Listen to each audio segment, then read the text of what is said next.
Hey everybody, this is Brad from Johnson Small Engines, better known as the One-Handed Mechanic. If I can do it, you can too. Today we have a Cub Cadet XT1, and it is a no-start condition. My customer said that the battery charger is showing full. He gets on the tractor and it just clicks. So right now I actually have the battery on charge, and the green light actually did on my charger actually came up too.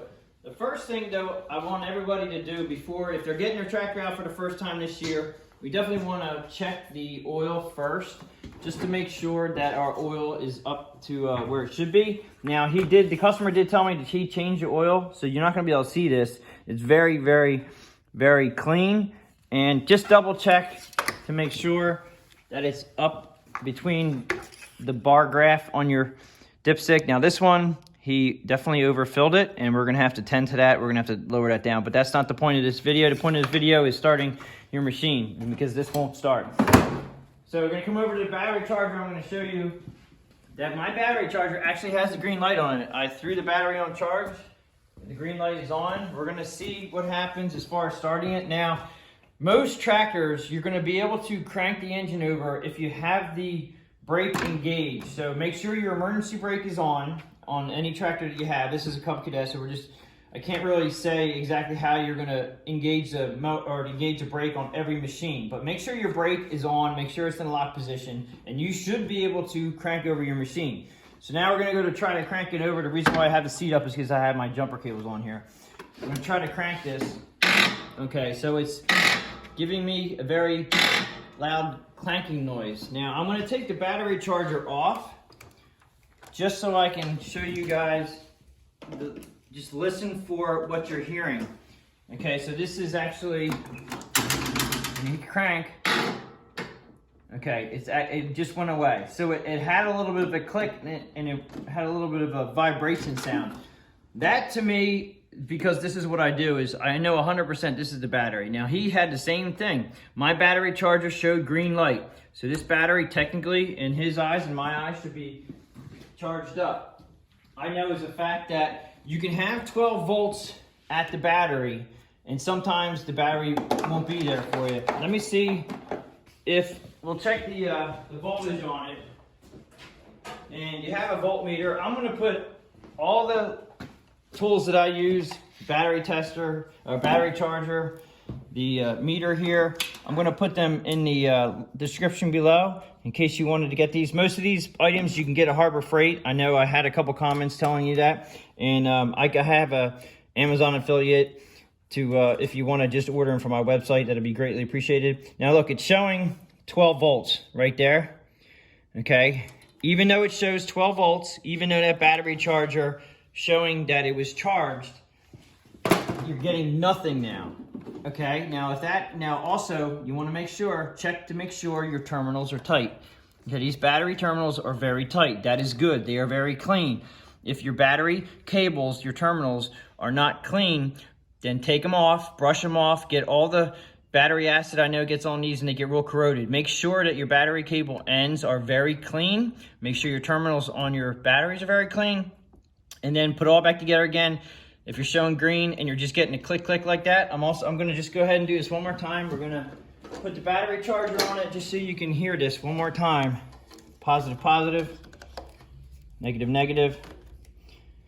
Okay, so my battery charger is showing red light, and if I let it sit on here for a little bit, it will come up. Now I'm gonna go ahead and crank it again. Okay, so that is telling me it's either a dead battery or it's starter solenoid, and I'm pretty sure this is a dead battery. Now, if you're out there, if you guys out there do not have a jumper pack, you can sometimes, let me try this. Okay, so the battery charger down here, if you look at the battery charger, okay, so it just went green. Okay, so that's telling me that we have a good battery. Again, it said 12 volts on the battery on the multimeter. The battery charger is telling me it's good. We're gonna go ahead and crank it one more time. Okay, again, it's saying it won't crank at all. All right, so going back to the battery charger, there's a couple different settings.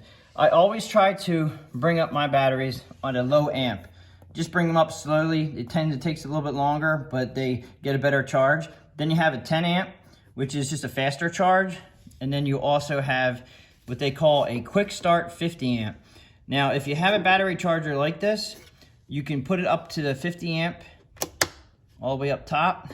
And also up here, you have to put, actually, this is two different things for the AGM, so this is not required. AGM batteries is the absorbed glass mat, and they just have a different setting. We know that these are acid-filled batteries, so we use it at the bottom here, which is just a regular battery. Now, I have it all the way up onto the fast charge. I'm pretty sure, though, it may not work because the green light's on, and I think it shuts down the battery charger when it's green. So I'm going to disconnect the terminal. I'm going to connect the terminal again and see if we get the 55 amp or the 50 amp startup. Okay, so it keeps going to green. It's probably shutting my battery charger off, but I'm going to give it a try to see if it'll crank. Okay, so it's still not cranking. At this point, turn your battery charger off, take the battery cables off the battery. I am going to use a high cranking amp jumper pack, and we'll see if we can get this thing started.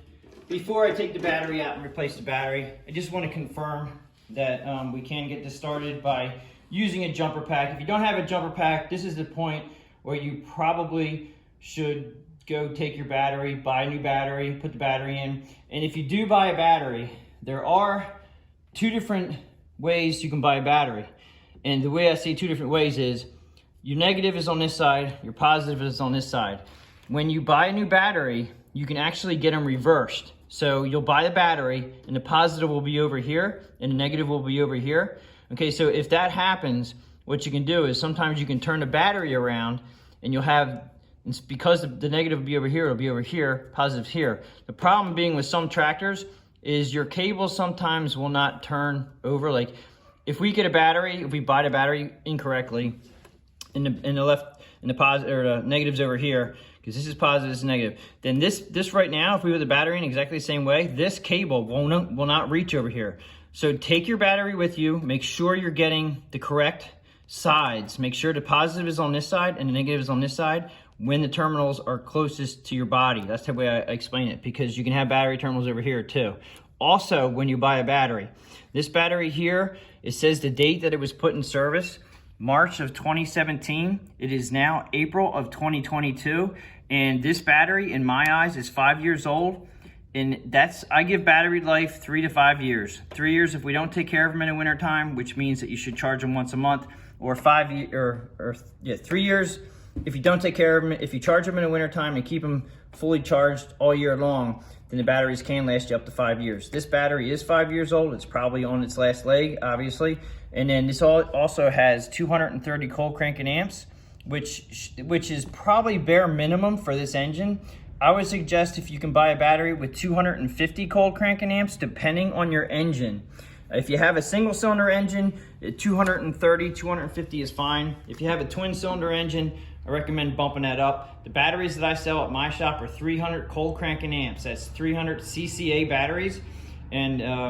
And that's what I would recommend, or that's what I put in all my tractors that I sell people batteries to. Now what I'm gonna do right now is I'm gonna put a jumper pack on this to confirm that it's just the battery that's bad. Because if it is not a battery that's bad, then you may have a starter solenoid issue, and that would be another video. But right now we're gonna put a jumper pack on this, and I'll be right back. Okay, so this is my Viking battery pack jumper, and it's 1700 peak amps. This is actually a Harbor Freight version, and I like it a lot. I am not sponsored by Harbor Freight, so I'm not trying to sell you this. You can go to Harbor Freight and buy one. You don't need one this big. This is for the shop. Anyway, if you can get a jumper pack from somebody or borrow one, or if you have one, what you want to do is you want to see if you can bypass the battery, because that's what a jumper pack is basically. It's just a battery. And I'm going to connect it here. You have to be very careful when you're messing with the positive. If you arc your positive a lot, it's not good. If you use wrenches, make sure you try not to arc the wrenches from your frame to your battery on the positive side, because you can actually arc them, so be careful. Okay, so you got to make sure they're good connections. Make sure you're hitting the lead on the jumper pack. Now with this jumper pack, I actually have to turn it on. Okay, so it's showing me the voltage. Now again, we're showing voltage at now. I'm not sure if this is, I'm pretty sure that this is probably the voltage in the back. So I don't I don't know 100% if this is the voltage to the battery, but we all know we're showing 12 volts here. Let's see if it cranks up. There you have it. Okay, so pretty much by using the jumper pack, now I'm going to take the jumper pack off. I'm actually going to turn it off down here first, but I'm going to take the jumper pack off. Now let's see if it cranks without the jumper pack.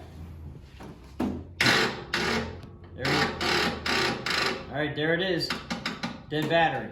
Okay, so at this point, I'm going to take off the battery. We're going to, now this is a Cub Cadet. These are very hard to get these battery hold downs out, and you have to press them. These are really tricky, these metal things. For me, at least, are a little bit tricky, and you got to push them down and over, push this part down, which is like spring loaded, and over. That will unlock this side right here. And then when you put them back, same thing. You got to lock them in, push it down over here, and then push it over and then up like that to take these out. And be very careful you don't arc it to that positive side. Even though it's a dead battery, you want to do this. Just remember how to go back in. And then it's this one here is 3/8 on one side, 7/16 on the other for the nuts and bolts, for the wrenches that you need. I'm going to go ahead and take this off. Okay, so we're going to take the side. This one's, there it is.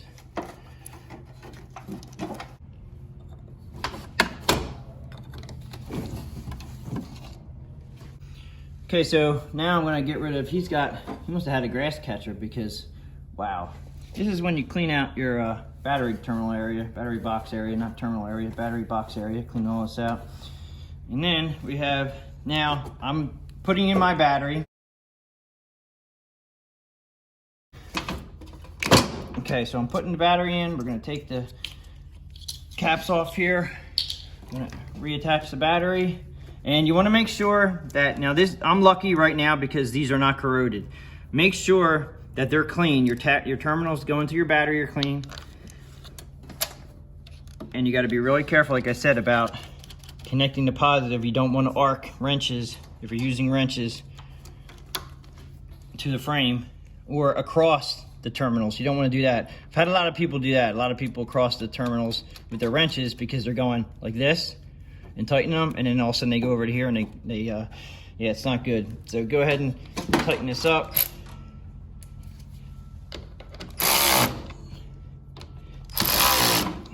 And make sure they're tight.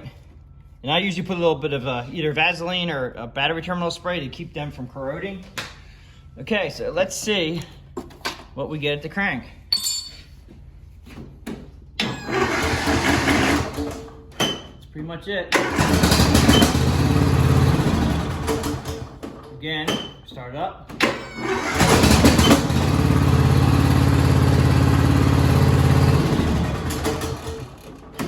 Try it one more time.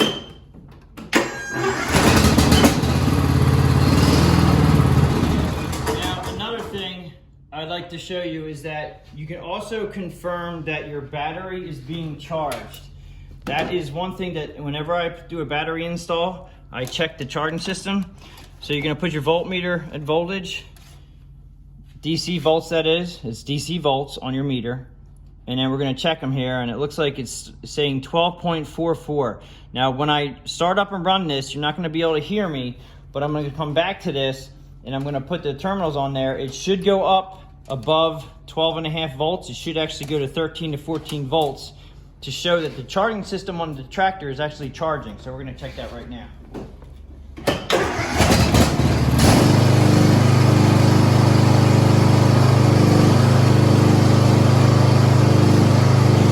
Okay, so it's showing 14.3. That's perfect for a charging system.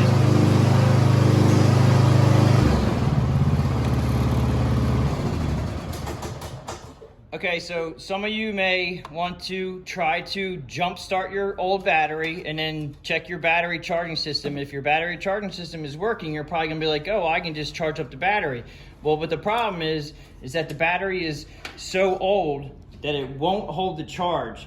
That is why the battery charger said it was green. The amps weren't there, but the volts were there. So the battery was just basically weak. It was ready to be replaced. This is a very common occurrence when you bring them out of storage from the wintertime. You put on the battery charger and it turns green, and everybody says, okay, well, why isn't it starting? Why isn't my battery, why isn't it working? The battery says, the charger saying it's green. So there's a perfect example, exactly why I'm doing this video. A lot of times you can have a battery that says it has 12 volts. It's green to the battery charger, says everything's good, but it will not crank because the battery doesn't have any cranking amps in it. So this was just a battery replacement, and away it goes. Don't forget to put your safety battery hold down on. These are very tricky to put on, especially I think my batteries are a little bit taller sometimes. Actually, that wasn't too bad. Sometimes these are a real pain, but basically you just put it on there and make sure it's not going to go anywhere. So that's pretty much it. I hope you guys, again, have learned something about this as far as no start condition. This was basically a dead battery. If you like this video, please give it a thumbs up, subscribe, tell your friends about my channel. If you have any questions or comments, please leave them below, and I will catch you on the next one.